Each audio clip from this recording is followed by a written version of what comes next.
Good morning, children. In this class, we will start the next chapter, that is sound. Though this chapter was started and something was discussed about the sound. Anyhow, we will start in fresh. We will start from the beginning, right?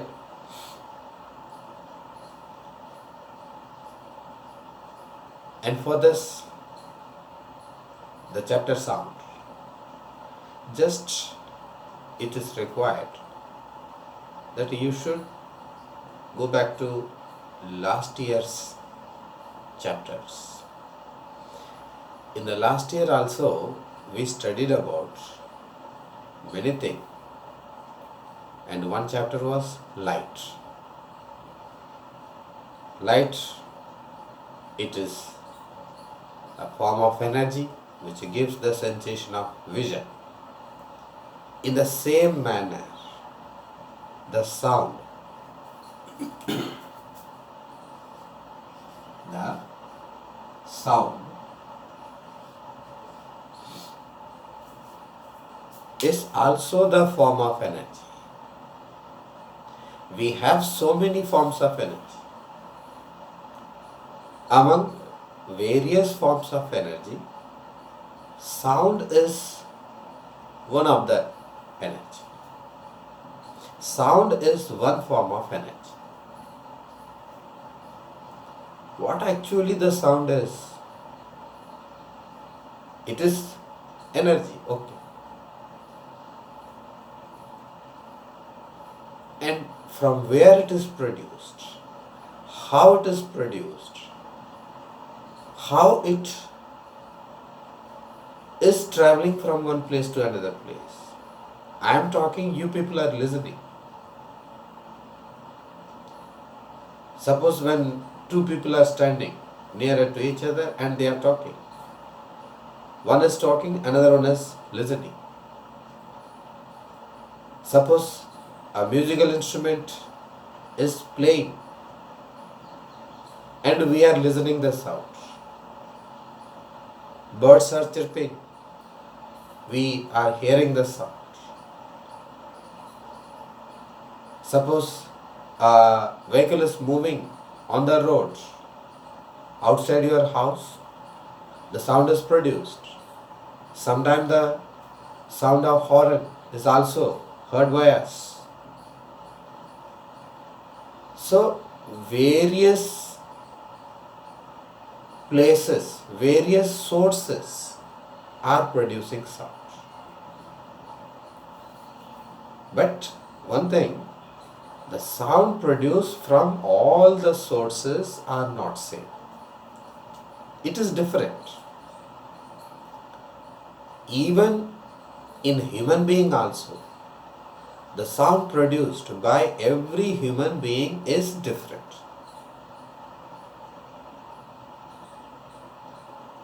And from musical instruments, there are so many musical instruments. The sound from all the instruments is different. So how this different sound is produced? For all this, first of all, we must know how sound is produced. Can sound produce from all the objects, or from what kind of object the sound can be produced? So we will see, we will discuss about the sound in this time. So as I said, it is the form of energy. Form of energy. And this form of energy gives the sensation of hearing, which gives the sensation of hearing.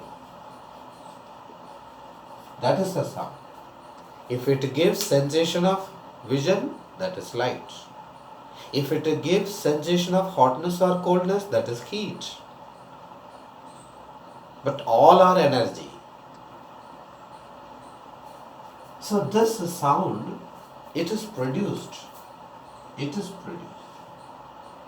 The sound is produced by all kinds of objects or materials.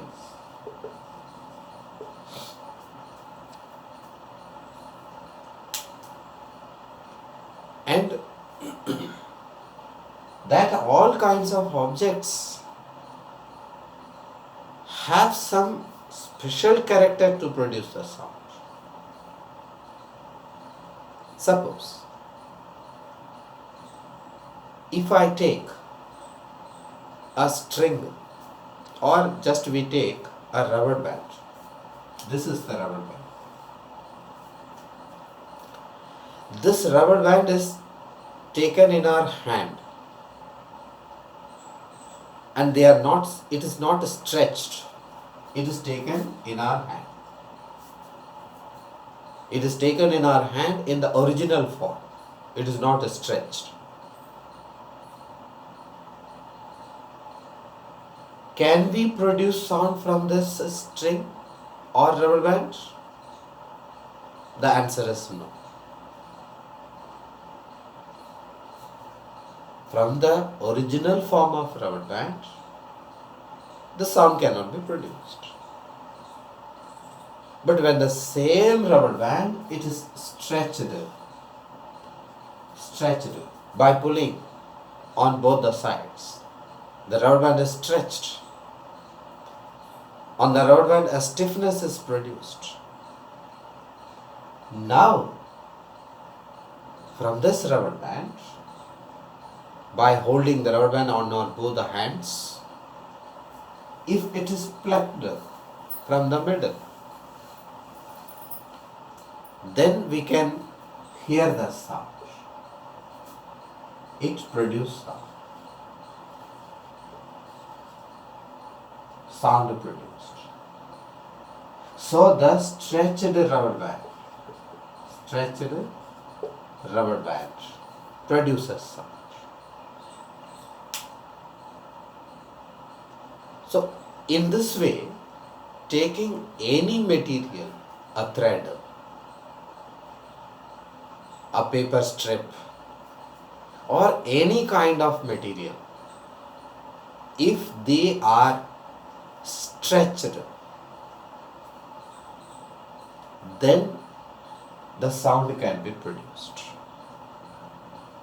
So to produce the sound, the surface, the material, it must be stretched in any manner, then the sound can be produced.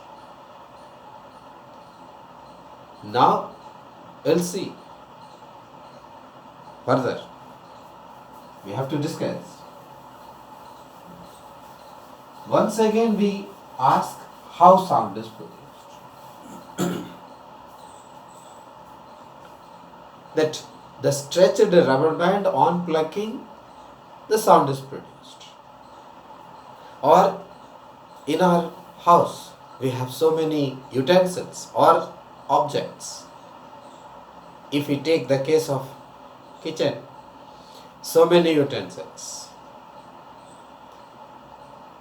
And from that utensils also, the sound is produced because their surface is stretched, stiffness is there.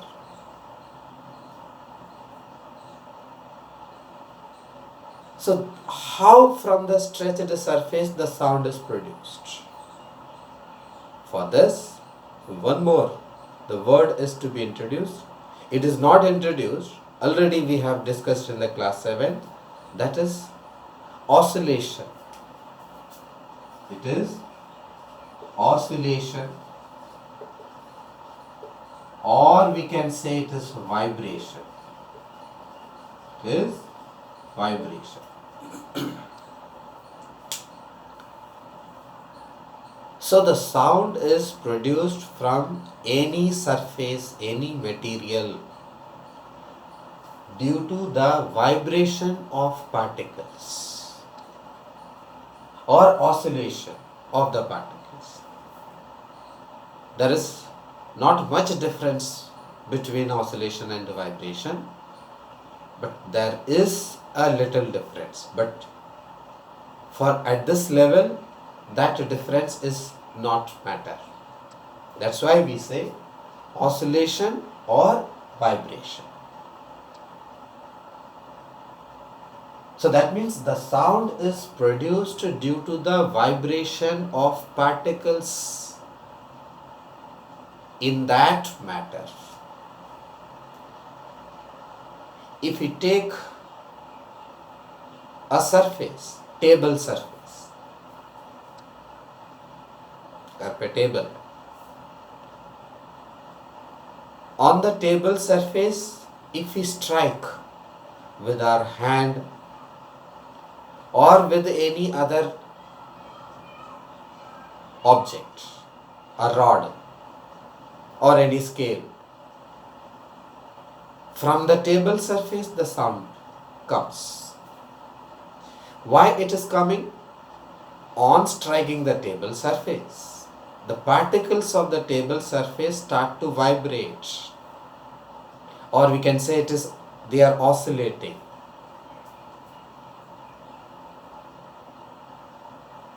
And in the case of rubber band also, stretched rubber band, on plucking it, the rubber band vibrates.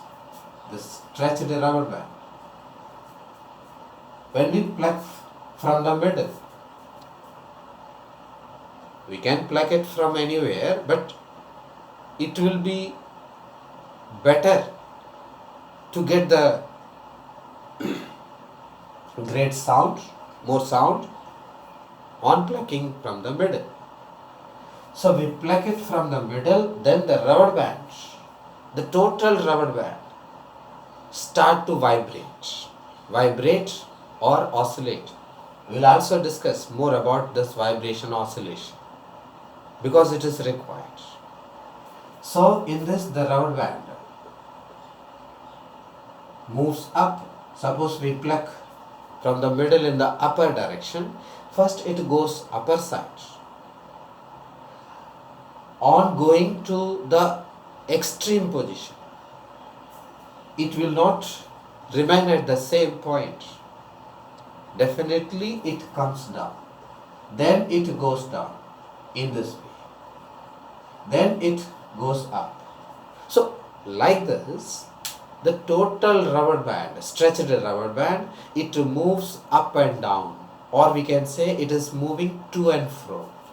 It is moving to and fro. And that to and fro motion of anything, any object, is known as oscillatory motion, and from that oscillatory motion we get the oscillation. So if we take any surface, that is table surface, this is the surface of table. On striking this table, what happens? The particles, there are so many particles, the particles start to move up and down.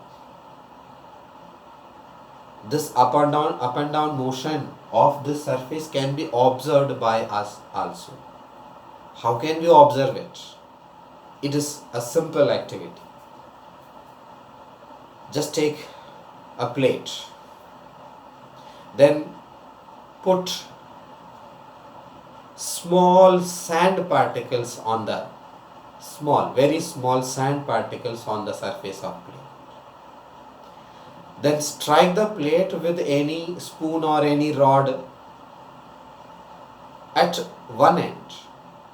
Then you observe what is taking place for that sand particles. Clearly you can see that the sand particles are moving up and down. That is the to and fro motion. So that means on striking the surface of plate, it moves up and down, due to that up and down, that is oscillatory motion of the particles, sound is produced. And this is common for all the sound producing objects, sound producing materials. So generally we can say the sound is produced due to the vibration of particles in that matter. This is the cause of production of sound. Sound is produced due to the vibration of particles in that material or matter or objects. That is how sound is produced. Now if you see, in human being also sound is produced.